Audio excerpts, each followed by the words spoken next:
Hi, I'm Darnell with Wave Oven Recipes, and this is my review of the Kalorik MAXX 16 quart digital air fryer oven.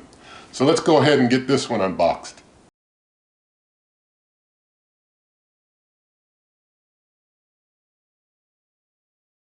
Alright, so everything is unboxed. I will say that things are tightly packed. They make as much use of the small box as they can, but got it all unboxed. And I wanted to mention that this cooker, they ask that you give it 4 inches of clearance all around when you set it up. But I'm going to show you the accessories now. It comes with a crumb tray that you see here. I'll just go ahead and slide that on down into the bottom. There we go. It's got an air fry basket, small air fry basket. It's got a little grabber that you can use to kind of, I guess, get in there and pull the basket out if you want. It's also got like a little wire rack and a little bake pan. And some other accessories are a quick start guide that they give you in English and Spanish. There's some warranty registration information. There's a manual in English and Spanish. And they give you a nice recipe book, nice big recipe book full of a lot of nice recipes here. So they do give you a lot to be able to work with. This recipe book is 39 pages, I guess 40 if you count the back page, but pretty nice recipe book there.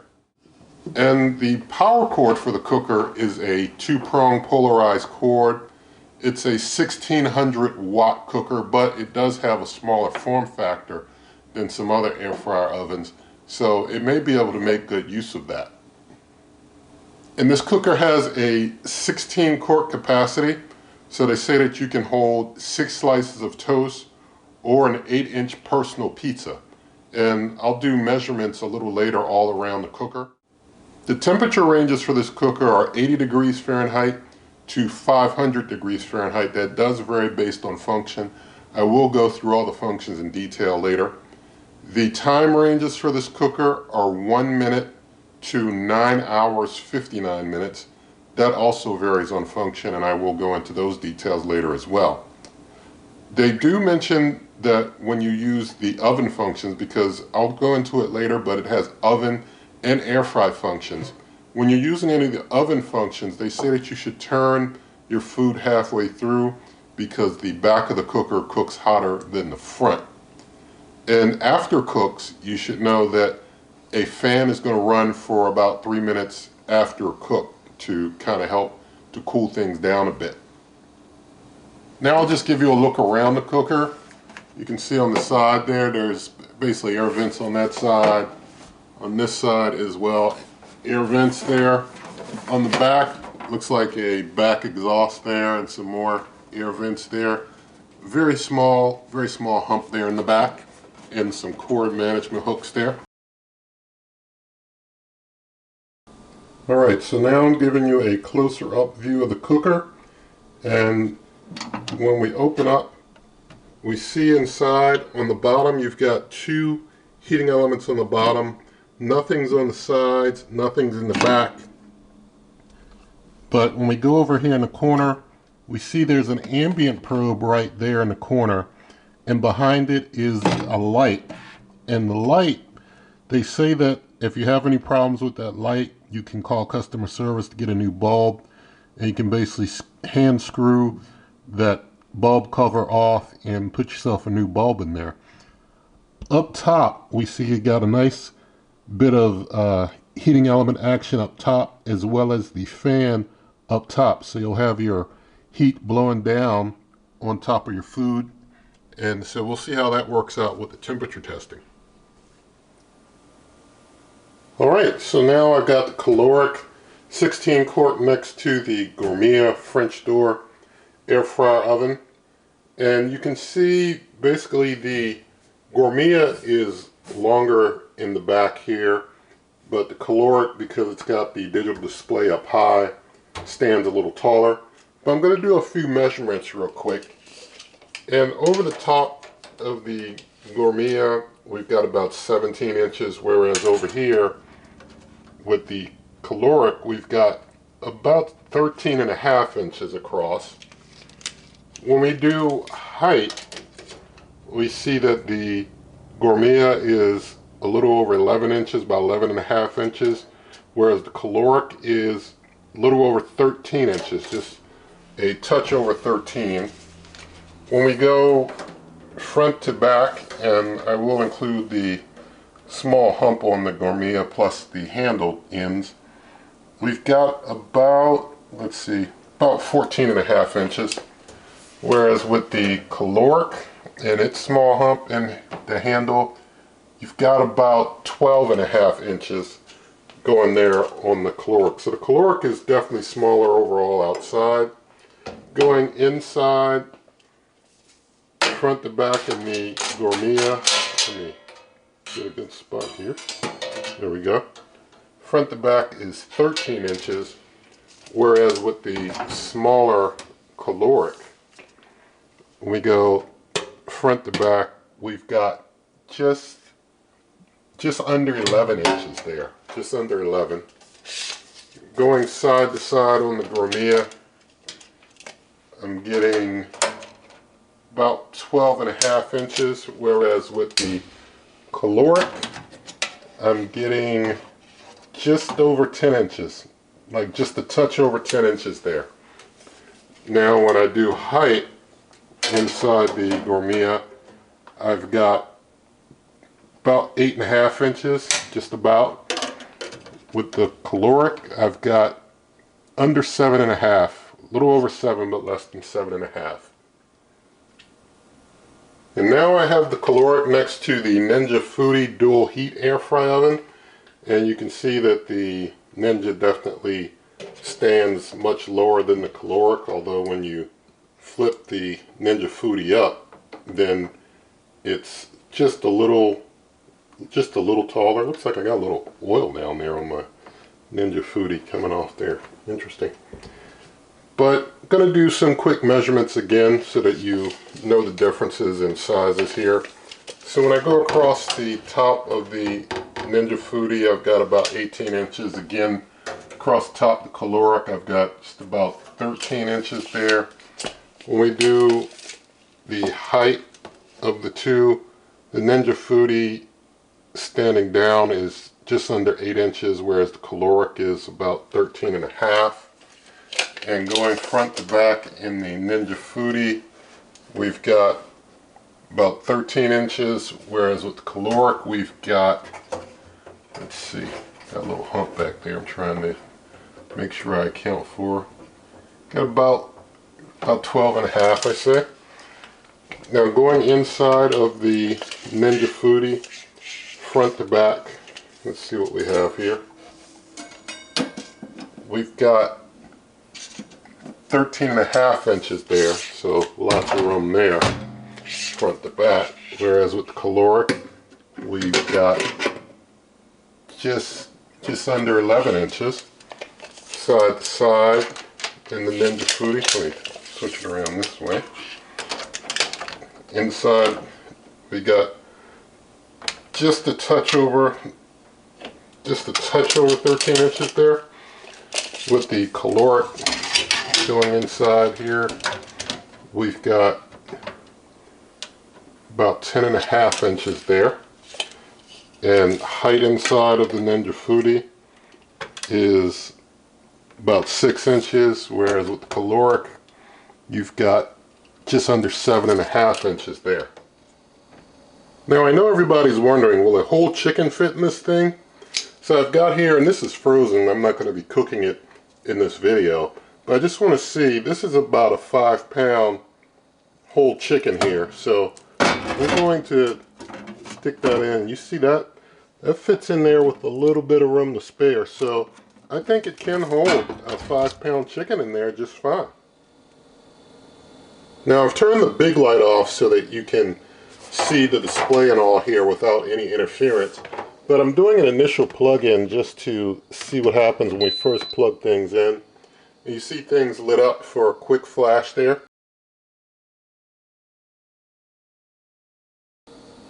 Now I want to show you with the accessories what rack levels to use for which accessories.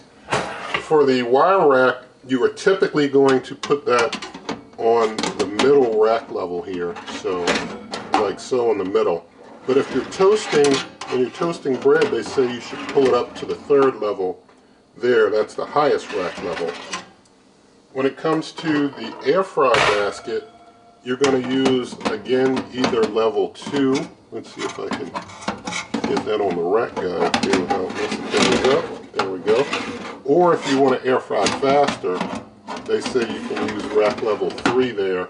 And if you have anything that's going to drip, then you put your bake pan underneath. You can put that on level 1 or 2 to catch the dripping. So like that there. Just put it right underneath there. I think they really like you to put it right underneath, but I guess you could put it down a little lower if you want to give a little more airflow, but then the heating elements on the bottom are going to be cooking your dripping juices, which may cause a higher chance of smoke. So I guess the safer move is to put it just underneath there, and you're just limiting your airflow. Flip your food over partway through the cook. As far as the bake pan is concerned, you do usually use that on rack level 2 unless you're cooking something big like a chicken. Then you pull it down and you can put it on rack level 1. Now I just want to show how the button and dial system work on this cooker. You press the start button to wake it up, and if you've not used it in a while, this light will be out, so you'll just have to press it with it being out and it'll wake up. But once it's awake, you can press on a function like air fry, and you can scroll down to a function like, say, wings, and you press in once and you can adjust your time. You tap it again and you can adjust your temperature. If you tap it a third time, it's going to go back into function mode and you can select the function again. But if you got your time and temp in there, then you can just go ahead and press start and start your cooking. And something else to know, if you want to just turn the cooker completely off, you just hold the start stop button for a few seconds and the cooker shuts down completely. Now I'm going to do a temperature test. I've got the rack on the highest rack level because I'm going to be using the steak function that goes up to 500 degrees Fahrenheit. And you're supposed to, when you're doing the steak function, have things on the top rack level. And so I've got my iGrow 2 ambient probe there. And so closing things on up, waking the cooker up, I'm going to go into the air fry functions again and go over to steak. And I'm going to press it on time. I'm going to set time up to 30 minutes. And now I'm going to set time where I have it. Well, 500 is what I want. So I'm going to hit start with that. Now, when you turn the cooker on to start cooking, it flashes the function that you selected while it does a preheat. Once it's done preheating, this steak symbol will go solid. So we'll just let things warm up for now, and we'll see what the ambient probe reads once things are warmed up and how it does in the actual cooking phase.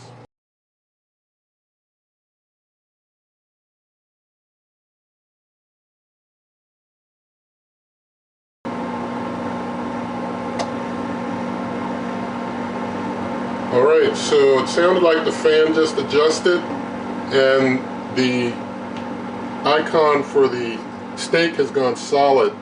The cooker is basically showing 481 on the ambient probe, and I've got that ambient probe up high. And we know that the heat's coming down from the top being blowed on. I'm only showing 477 now, so the cooker says 500, but my ambient probe has now gone down to 469, so the cooker is like, oh, I've reached 500, I need to cool down a little bit. But it really never, according to my ambient probe, never reached 500, and I do find that my ambient probe is well calibrated, and it's down to 455 now. So it's looking like, according to the ambient probe, it never really reached 500. And we know with this ambient probe, for some other cookers, they can go really hot. They can get, over 500, some of them go crazy. but this cooker never really reached 500 according to the ambient probe here. I'm going to let things run for a while, and it looks like even though I started it like 7 minutes ago and it was doing the preheat, things were counting down the clock even while it was preheating, while things were flashing. It was still counting down time. So it doesn't do like a dedicated preheat time separate from the cooking time. It's like you just set a time and it's going to preheat for a while, then it's going to start cooking, but your clock's going to be counting down the whole time, and it'll just stop flashing and let you know that it thinks that it reached the target temperature. I'm going to let it keep going for, let's say, another 10 minutes, and we'll see how things look on the ambient probe after it's run for about another 10 minutes.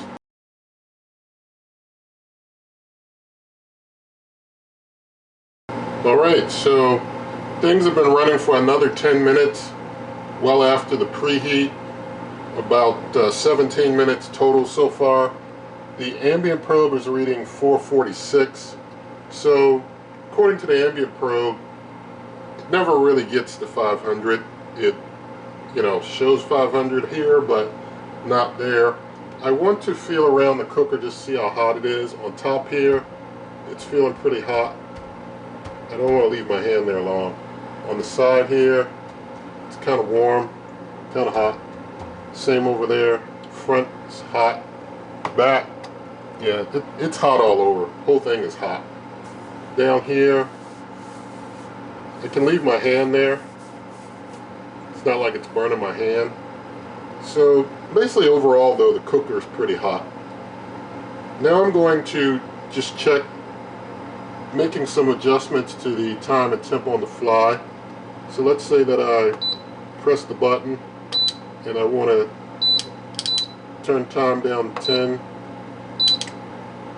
And so yeah, I was able to make those changes on the fly with no problem. And we'll see what happens when I open the door. I open the door, we get an auto pause and a beeping. And I close up and it starts cooking again. So we do have a nice auto pause door there. That's pretty nice. Now I'm going to go ahead and just basically stop that whole thing there. And let's go back into the air fry functions and go back over the steak again and see what we see. It went back to 13 minutes at 500. So it doesn't seem to really remember the, well, let's see. If I turn it to 20 minutes and we hit start on that and let that run, and then I stop it, and then I go back to steak again. Yeah, it doesn't remember the last cook at all, so there's no point in testing what would happen if I were to unplug it.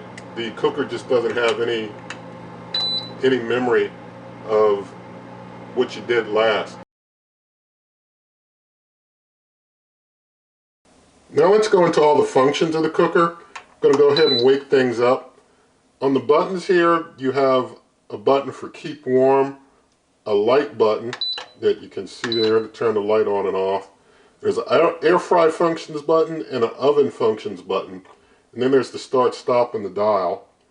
When you click on keep warm, you basically have the option select between 80 degrees Fahrenheit and 200 degrees Fahrenheit for between 1 to 90 minutes.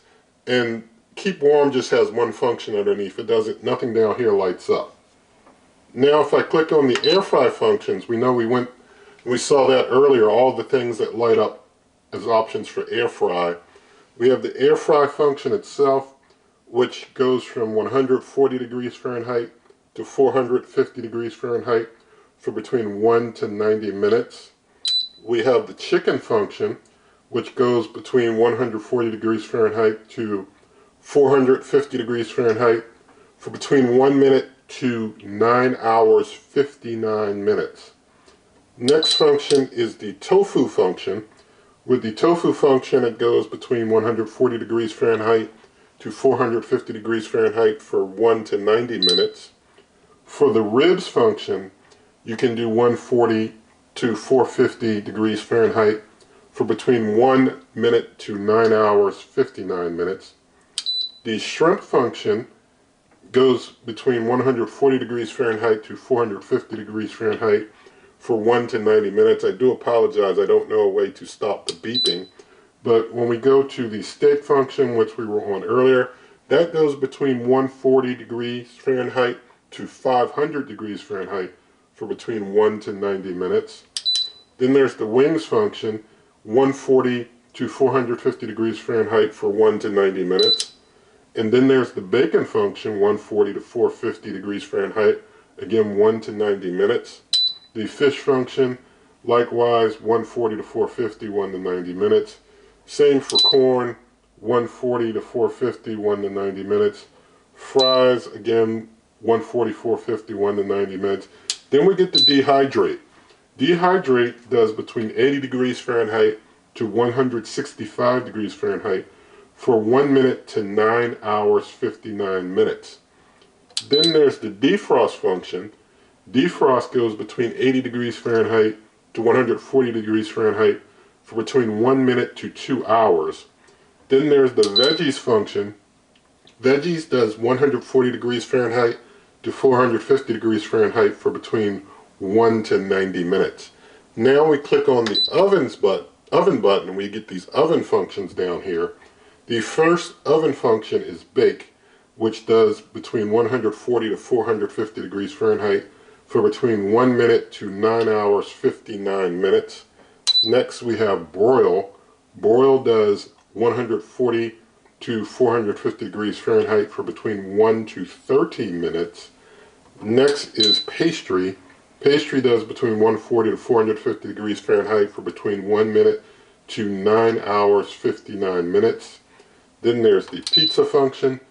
Pizza goes for 140 to 450 degrees Fahrenheit for between 1 minute to 9 hours 59 minutes. Then there's the proof function. If you want to proof some dough, it goes from 80 degrees Fahrenheit to 140 degrees Fahrenheit for between 1 minute to 9 hours 59 minutes. Then there's the roast function. Roast does 140 to 450 degrees Fahrenheit for between 1 to 9 hour 59 minutes. And the last function, and this is interesting, is toast. Now toast, there is no slices, there is no shade. You just do a time and a temperature. It's just like using one of the other functions, but it's toast. And so toast goes between 140 degrees Fahrenheit to 450 degrees Fahrenheit for between 1 to 90 minutes. So I've got a couple slices of my almond flour whole wheat bread here. You can see a recipe video here on the channel on how to make it, but it's pretty large bread. So I'm putting a slice here, and they're barely fitting side by side. This is bigger than your store bread for sure. I'm going to close on up and wake the cooker up. Hit on well, actually toast is a function of oven, so click on oven, then go over to the toast function, and it says 5 minutes 400 degrees Fahrenheit for default, but I believe we're going to need a little more because this bread takes a bit to cook. So I'm upping it to 8 minutes. It might even need more than that, but I'm going to use 8, and we'll just see what we get with that. So hitting start, and we'll just let things go ahead and cook.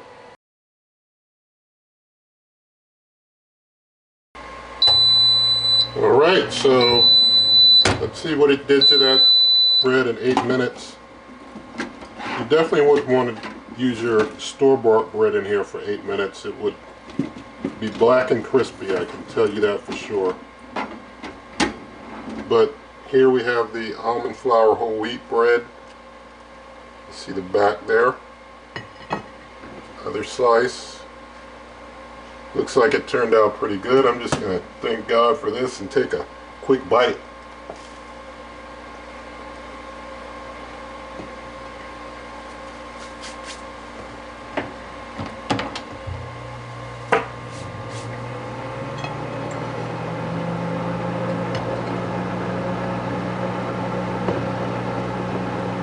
Turned out pretty good toast.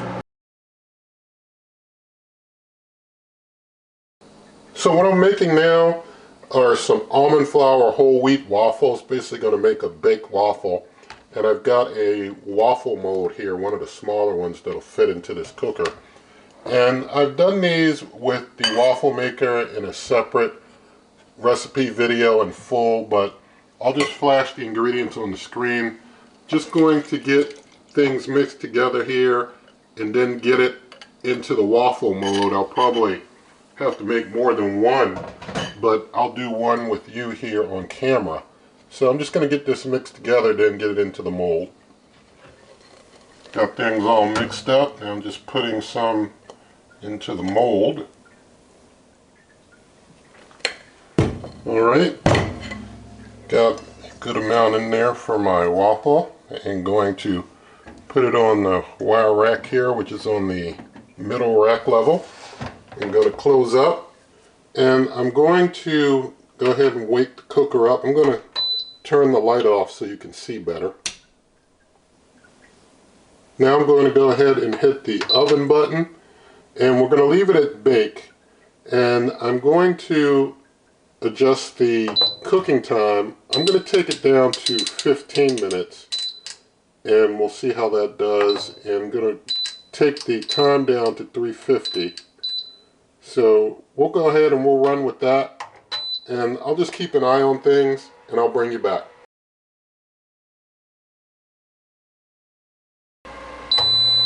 Alright, so I let it go the full 15 minutes since you know, kind of sets in there through the preheat.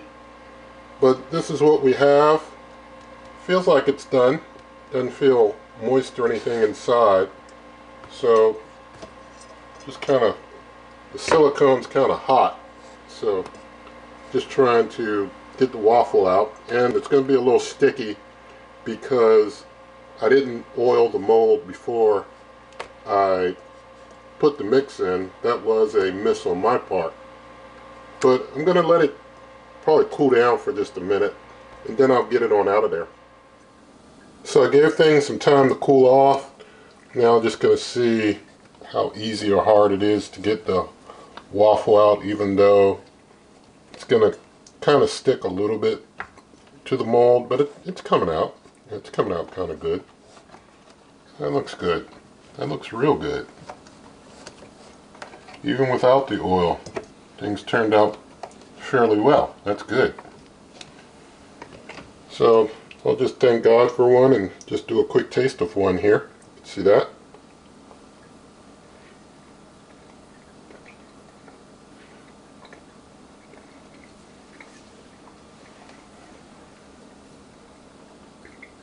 Even without the syrup, they're pretty good. So things bake pretty well in this cooker. So I've got about 9 frozen wings here, and I've covered them with some extra light olive oil to try and avoid any smoke.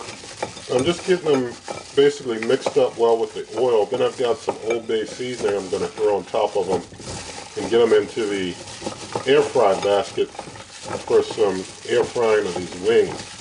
So I'll bring you back once I get them in the basket and get them on in the cooker. I've got them all seasoned up and oiled up.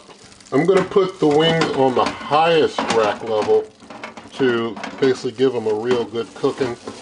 Got the bake pan underneath there to catch those drippings. Now I'm going to close things up, and I've turned the large light off so that you can see the display, and I'm hitting the air fry button, scrolling on down to the wings setting. So there we are at wings. It says 450 15 minutes. Maybe that's for fresh wings, but I'm going to up the time to 30 minutes. I'm going to drop the temp to 400 and go with that and hit start, and maybe we'll flip them in 15 minutes. Alright, so 15 minutes have passed, getting a good amount of smoke coming out. A good amount of smoke. So I'd have to recommend, you know, maybe just use a little water or something to get your seasoning to stick, because even the extra light olive oil is it's creating a bit of a smoke issue. And it's a high smoke point oil. We'll see if flipping helps any. See that the top side of these are getting seared pretty well. There were two back there that were kind of stuck together. I'll just leave them like that. Finish flipping these over. They look like they're coming along well, but I am, like I said, getting a bit of smoke. No smoke alarm action, but still not good seeing that much smoke. So, Lord willing, things will finish up fine, but I'll bring you back. Alright, I just let things go for another 10 minutes, so 25 minutes total. Got some concerns about that smoke, and I'm hoping that things are already well finished and everything is done. So, looks like things hitting that pan get kind of smoky. Let's see. Yeah, we're real hot. Chicken's hot. Yeah, all that chicken's hot. So in just 25 minutes they got crispy, and you can see that there. I'll turn the light on. You can see they turned out real nice and crisp. I'm going to get them all on the plate, and I'll bring you back when they're cold. So thank God for these wings, and just going to taste one real quick.